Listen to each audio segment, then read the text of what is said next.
My wife invested in her friend's scam. The phone buzzed at 2 a.m., a text from our bank. Account balance, $137.42. My heart stopped.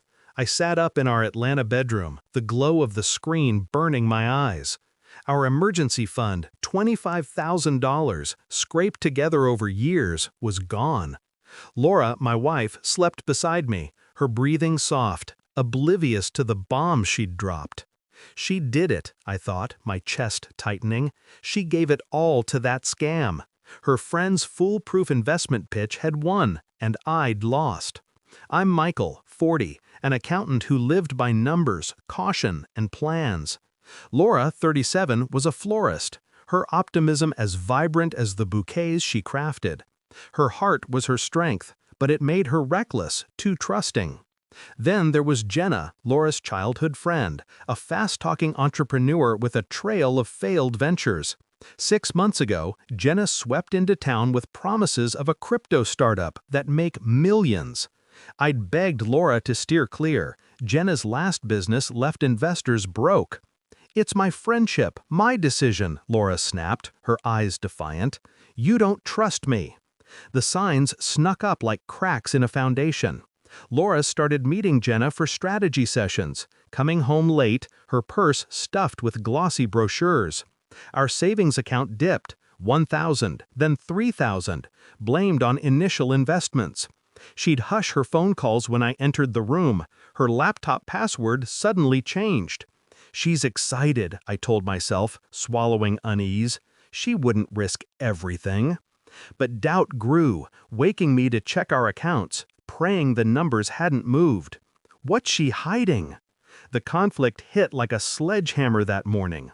Laura was at a seminar with Jenna, and I logged into our bank, expecting a small dent. Instead, I saw the transfer, $25,000 to Jenna's WealthWave LLC. My hands shook as I called Laura, her voicemail cheerful and cruel. She took it all. I found an email in her inbox, buried in spam. "Thanks for believing in me, Laura. You're our top investor." My stomach churned. Top investor? Our emergency fund, our safety net for medical bills, car repairs, our future was gone? My emotions spiraled. Confusion first. How could she do this without me? Then denial. Maybe it's a mistake, a loan she'll repay. Pain crashed in, raw and heavy, as I pictured our sacrifices. Skipped dinners out, no vacations, just to save. She threw it away. Anger burned next, white hot. She chose Jenna over us. I wanted to scream, to shatter her favorite vase. Instead, I sat in our kitchen, staring at her coffee mug, its world's best wife lettering mocking me. Was I not enough? The twist came that evening. Laura burst through the door, tears streaking her face, clutching a crumpled flyer. "It's gone," she sobbed, collapsing onto the couch. Jenna disappeared. The whole thing was a scam. WealthWave was a Ponzi scheme, exposed by a news report that morning. Jenna had fled with millions, leaving investors like Laura with nothing. Creditors were calling, demanding repayment for loans Laura had co-signed, thinking they were part of the plan. "I thought we'd be rich," she whispered. "I thought I was doing this for us." I stood frozen, her words cutting deep. "For us?" I said, my voice low. "You didn't even ask me, Laura." "I wanted to surprise you," she cried, reaching for me. I stepped back. "I thought I could prove myself." "Prove what?" I snapped. "That you trust a con artist more than your husband?" Her face crumpled, but my heart felt cold. Not my trust, not my loss. I walked to the porch, needing air, needing space. The aftermath was brutal. Laura's parents showed up the next day, their eyes pleading. "She's drowning, Michael," her mother said. "You're her husband. Fix this." "Not my mess," I replied, my voice steady but hollow. She made her choice. Inside, Laura sat surrounded by bills, her hands trembling. "I'll work extra shifts," she said, her voice small. "I'll sell the shop if I have to." "How?" I asked, my tone flat. "We're broke, Laura. You broke us."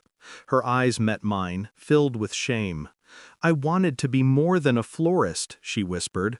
"I wanted to give us a better life." "You were enough," I said, my throat tight.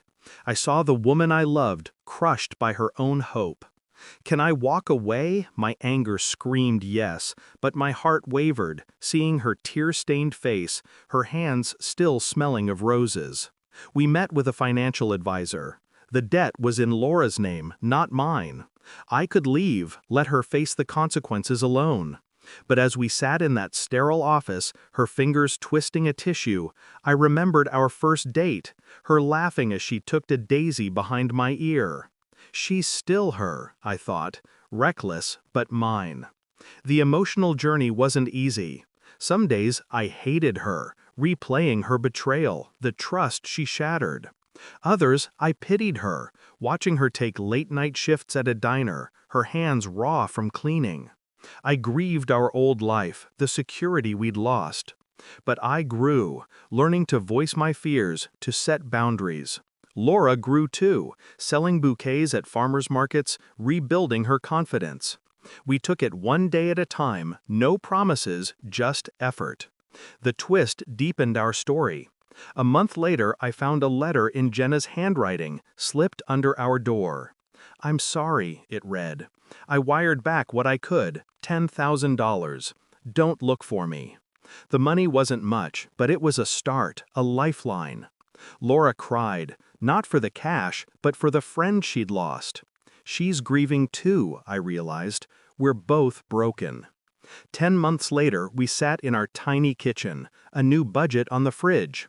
Laura's shop was thriving again, her flowers brightening local weddings. I'd taken a second job, tutoring math, to chip away at the debt. "I'm sorry I didn't listen," she said one night, her voice soft. "I broke your trust." "I know," I said, meeting her eyes. "But you're fighting for us now." She handed me a small bouquet, a note tucked inside. "I choose you, always." Tears stung my eyes. Can we make it? I didn't know. But as I set the flowers on our table, I felt hope flicker. Love's a risk, I thought, and we're still betting on it.